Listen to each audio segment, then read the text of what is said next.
Har du nogensinde tænkt over, hvordan den indre kritiker kan holde dig tilbage? Hvordan den kan påvirke din glæde, din livskvalitet, din selvtillid og selvværd? Den indre kritiker, det er den her hårde stemme, der står og dunker dig i hovedet og siger, at du ikke er god nok, og det kan du ikke finde ud af. Måske siger den også til dig, du er nok sådan en, der aldrig nogensinde kommer til at lykkes med XYZ. Jeg kender selv den indre kritiker. Den har stået og dunket meget, rigtig meget i hovedet. Den dukkede op, når jeg fik sagt eller gjort noget, jeg selv synes, jeg ikke skulle have sagt eller gjort. Det var altså ikke noget, andre sagde, jeg ikke skulle have sagt eller gjort. Men det var den indre stemme her, der sagde, nu har du også gjort det forkert, og nu har du også sagt det her, eller hvad det nu kunne være. Og den indre kritiker, den er egentlig en ven, men den er bare en lidt misforstået ven. Den har ikke rigtig, den kan ikke rigtig finde ud af, hvordan hjælper jeg bedst.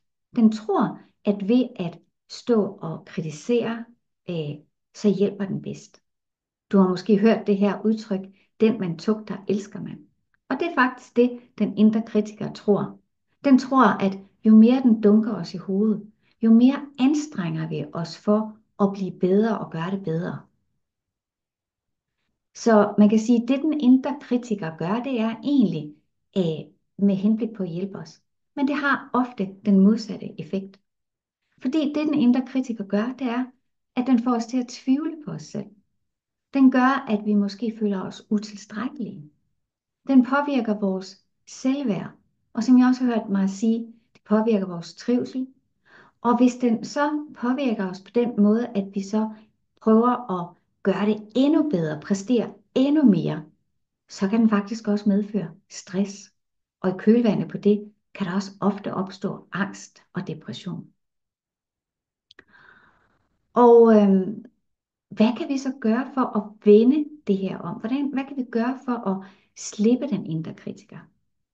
Det første vi kan gøre, det er at anerkende, at de tanker vi tænker, altså når den indre kritiker dukker op, og vi hører den her stemme inde i hovedet, så er det bare tanker. Men de er ikke nødvendigvis udtryk for virkeligheden. Forestil dig lidt, at du tager et par farvede briller på, og du ser verden igennem de her farvede briller. Så ser du ikke verden, som den virkelig er.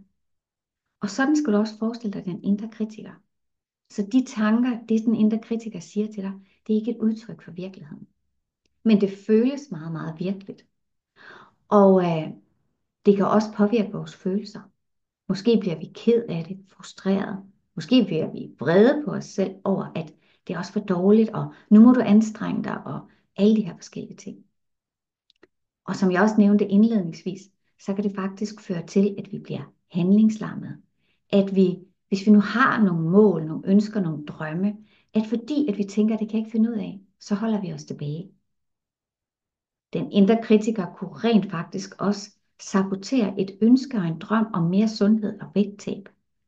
Fordi hvis vi ikke har lært at håndtere den indre kritiker, og de følelser, der opstår, når en indre kritiker kommer på banen, så kunne vi godt ty til at spise, altså dulme med mad, is, slik og kage.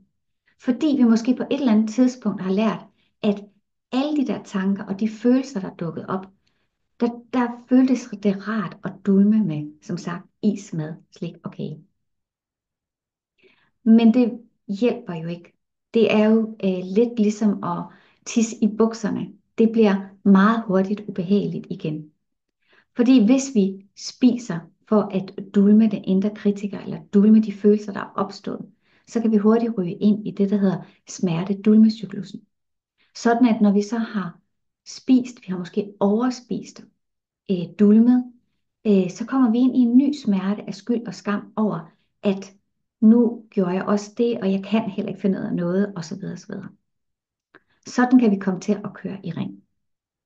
Så det du skal gøre, hvis du gerne vil dæmpe den indre kritiker, det er først og fremmest at blive bevidst om, at du har en indre kritiker, der står og dunker dig i hovedet. Og når du bliver bevidst om det, så lige stop op et øjeblik og husk på, at det er bare tanker, og tanker er ikke et udtryk for virkeligheden. Og det næste du kan gøre, det er, prøv at tale til den ven, som den indre kritiker rent faktisk er. Men tal til din ven med selvmedfølelse. Altså, du skal ikke tale til den indre kritiker, som den indre kritiker taler til dig. Du skal tale til den indre kritiker, som den ven, den rent faktisk er, men den misforståede ven, den er.